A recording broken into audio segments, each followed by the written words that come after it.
Every team is given an over-under wins total before the season, and by the end, sometimes it's fun to look back and see how bad the number was. In this video, let's look at the 5 teams that blew past their preseason win total. First, we gotta give Vegas some credit.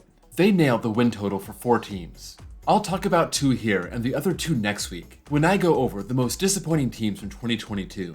One of those teams was the Philadelphia Phillies, projected for 86.5 and won 87. They won 82 games last year and narrowly missed the playoffs. They went out and improved their bullpen and their offense, signing Kyle Schwarber and Nick Castellanos. Vegas thought this was good for another 4 or 5 wins, and they were right. It probably would have been a lot more had they not started 22-29, costing Joe Girardi his job. But once Rob Thompson took over, they played more like we all thought they would. Then ran it all the way to the World Series, which I don't think anyone expected. The other team is the San Diego Padres, projected for 89.5, won 89. Last year ended in disaster. This playoff favorite only winning 79 games and firing their manager, Jace Tingler. They hired Bob Melvin away from Oakland, one of the most respected managers in baseball, and they were given 10 more wins than last year. Even with Fernando Tatis being either injured or suspended all season, they played very well for most of the year and kinda stumbled to the finish line. In fact, they were just 2 games over 500 from July to the end of the season. But in the end, they landed right on the 89 mark, and they earned the number 5 seed in the playoffs, taking that all the way to the NLCS. Tied for 4th place is the Los Angeles Dodgers, projected for 98.5, won 111, a 12.5 game difference. Nobody would ever give a team a 111 win line. 98.5 is high enough, but the Dodgers are so stacked, they passed this mark on September 16th with 19 games to go. They didn't have Walker Buehler for most of the season, but they got career years from Tony Gonsolin and Tyler Anderson. Julio Urias is a Cy Young finalist. Kershaw missed about 10 starts, but he was awesome. That whole pitching staff had a 2.80 ERA, and that was tops in all of baseball. Combine that with their 5.2 runs per game, which was also best in baseball, and you have the second best regular season team in National League history. You lose 3 out of 4 in the playoffs and become a punchline, but still. Freddie Freeman was great in his first year with the team. Trey Turner was great and possibly his last year with the team. Mookie Betts had a stretch where he looked like the best player on the planet, and Will Smith is establishing himself as a top-tier catcher in baseball. They had a lot of guys who were trying to figure it out all year, like Cody Bellinger and Chris Taylor, but it didn't matter. The Dodgers dominated the regular season. Tied for 4th place is the New York Mets, projected for 88.5, won 101, a 12.5 game difference. Vegas was giving the Mets 11.5 more games than last year, and most baseball fans can see this wasn't enough. Their 77 wins last year didn't really reflect their season. They had a late collapse after being in first place all year. But then, they go out and hire Buck Showalter, sign Max Scherzer, Starling Marte, Mark Canha, and Eduardo Escobar. Then they trade for Chris Bassett. I had this team in the mid-90s and they blew past that, and they didn't even have Jacob deGrom for most of the season. Their pitching stepping up in his absence to have the league's 3rd best ERA. On offense, Pete Alonso led the way with 40 homers and 131 RBI, but Francisco Lindor also drove in over 100. Jeff McNeil won the batting title, and they got an 800 OPS from Brandon Nimmo and Starling Marte. It was an awesome season for the most part. They had some key losses at the end of the season that cost them the NL East, and they lost their wildcard series to the Padres, but it was the best season the Mets have had in a long time.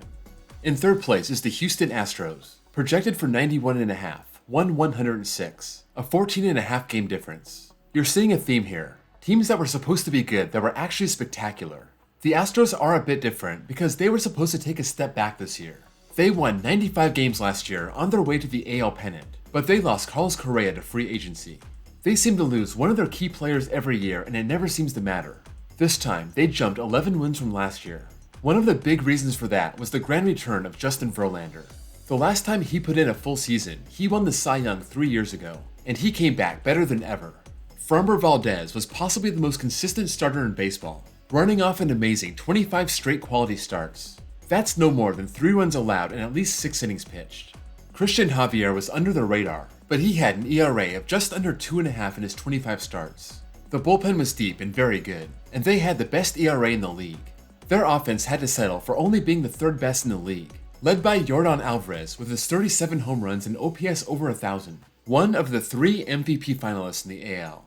Alex Bregman and Kyle Tucker both had great seasons, both posting an OPS over 800, Tucker hitting the 30 home run mark, and Jose Altuve was all around outstanding, hitting 28 homers, stealing 18 bags, finishing with an OPS of 921. The Astros have the stain of their cheating scandal all over them. But if you look past that, this team is very well run, well constructed. It's very deep. They can just call up guys like Jeremy Pena and Brian Abreu, and they're game changers. They're here to stay and should have had a much higher mark than 91.5 wins. In second place is the Cleveland Guardians, projected for 76.5, 192, a 15.5 game difference. I did a whole video about the 2022 Guardians, and it seems like Vegas had the same idea that I did.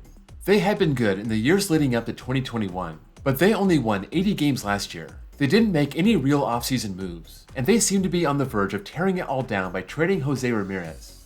They kept him, gave all their young players a chance to perform. In fact, they were the youngest team in baseball, and after lingering around 500 all year, they took off in early August. From August 6th to October 5th, they were 38-18 and ran away with the division. They were already exceeding their 76.5 win projection before that. They were on pace to win about 83 games, but with that big surge, they got up to 92. They were 6th in the American League in runs scored, but second to last in the league in home runs. They were also second in the league in stolen bases, and nobody struck out less than the Guardians. They had 5 guys with at least 18 stolen bases, and Steven Kwan was one of those rare guys who walked more than he struck out. Speed, contact, and the 4th best pitching staff in the league with possibly the best closer in baseball. That's how you win 92 games and steal a weak division. In first place is the Baltimore Orioles, projected for 62.5, 183, a 20.5 game difference. This is by far the most surprising team in baseball, a team that won just 52 games last year, and they had a real shot at a wildcard spot this year. Vegas gave them 10.5 more wins, probably just figuring they couldn't possibly lose 110 games again, but still had them in the 100 loss range. They started as you would expect, 7-14 in April, and they were 16-24 when they brought up their number 1 overall pick from 2019, Adley Rutschman. From there, they were 67-55, starting to win games in bunches. The one streak in July really captivating the baseball world. From July 3rd to July 13th, they won 10 straight and got their record over 500. They would peak at 10 games over 500 on September 3rd, but they finished the season 12-18 and missed the playoffs. This was understandable. They traded away Trey Mancini and Jorge Lopez. On one hand, it's disappointing they didn't try to capitalize on the season, but at the same time, their management has a rebuilding plan, and they didn't want to get away from that, just for some moderate chance they had at stealing a low wildcard spot. The Orioles established themselves as a real team and a contender for years to come, doing all this in the toughest division in baseball. Last year, they had the 2nd worst offense and the worst pitching in the league.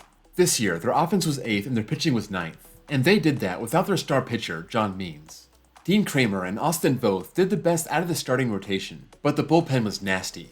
Even after losing Lopez, they still had guys like Felix Bautista and Cionel Perez. They locked it down, and they had the 9th best bullpen ERA in all of baseball. That's all for the teams that exceeded their preseason expectations. Let me know if you have any thoughts on these teams. If you have any other key point to add that I left out, sound off in the comments below. If you enjoyed this video, please drop a like. And if you're new here and love baseball, please give me a sub. Next week, I will look at the teams that underperform the most, so stay tuned for that. Thank you all for watching, and I'll see you all next time.